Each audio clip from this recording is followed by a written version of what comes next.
Alright, this is going to be a part 2 to the other video that we made about the other door with the black carpet and being the condition that it's in. So I remembered we have this door in our storage room that we're waiting for a customer to come pick up. So I figured, you know what, let's bring it out here, let's just take a look at it, just show the differences. Now again, I understand the other door had been worked on, it was a few years ago, I'm sure it wasn't as bad, but all those plastic damages, some of those were existing. We had silicone holding the insert on, we went over the old material here, spent time to trim the old material just to put stuff over it. You know, things like that. So here, we're just going to walk through what we did to this door. And, you know, we just get a good look at it. It looks pretty good. You know, we're all going to be happy with this.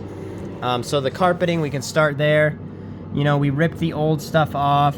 We tucked this into the groove, just like it's supposed to be. You know, I mean, nice and it's in there. The new speaker cloth behind the grill here.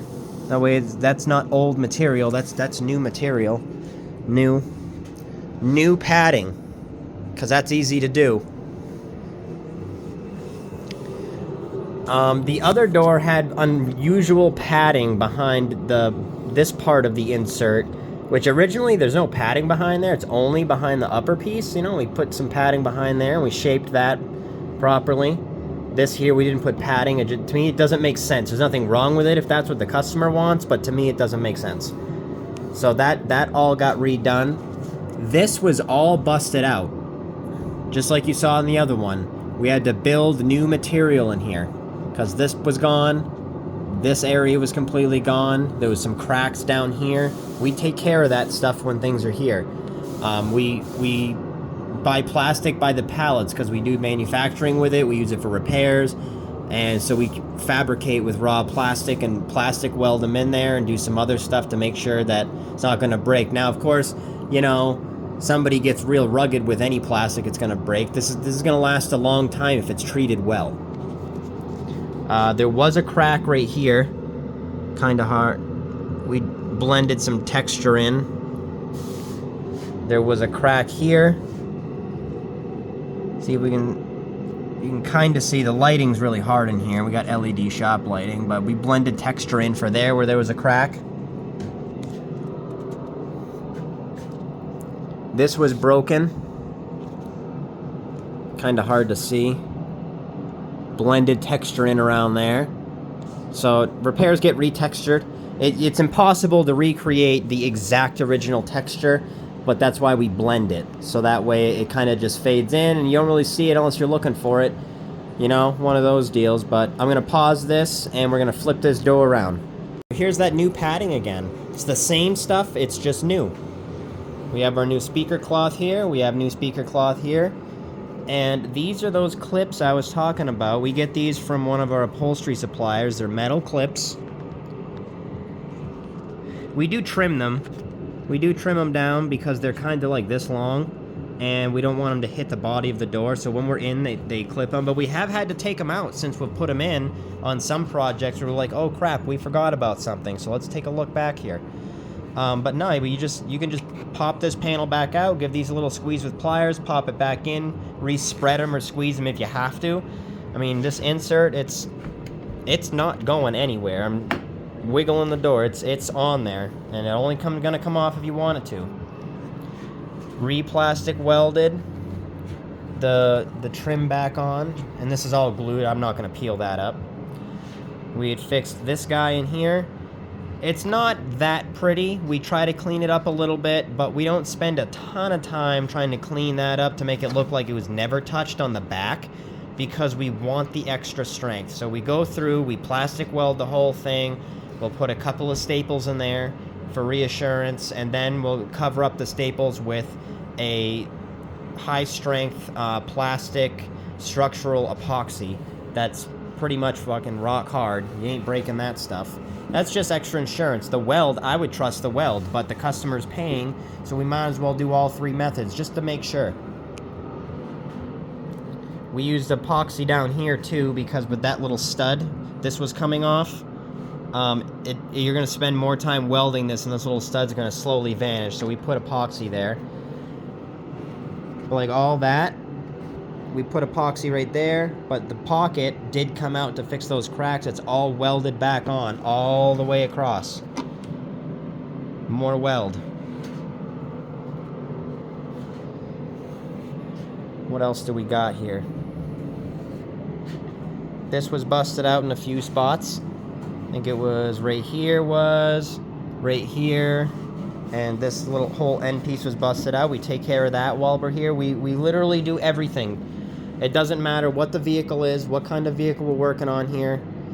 When we say we're doing a full recondition, that's what the customer's getting, is a full recondition. The other door in the part 1 video wasn't painted, but we do, that's part of our full condition with any part, is the whole part gets recolored. We use a professional trade-only coloring that it doesn't chip, it doesn't crack, peel, and most importantly, it doesn't wipe off with cleaners and chemicals. Most stuff like SEM interior paint or color bond or Duplicolor, we've all tested them out. We've tested them out here just to see, and they usually have a pretty much shorter lifespan than the product system we use, and the scratching resistance is somewhat similar. They both take a lot to scratch, but the chemical resistance on the other products that you can just go buy retail, that's where they fall off.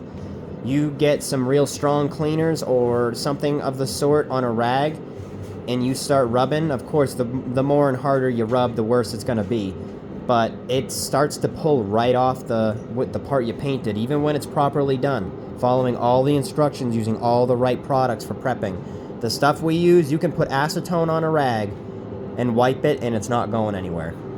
So we use nothing but high quality stuff around here. But you know, this is an idea of what you get. I think there was some cracks. Yeah, there was a couple of cracks in here. We weld it, put some epoxy on there afterward.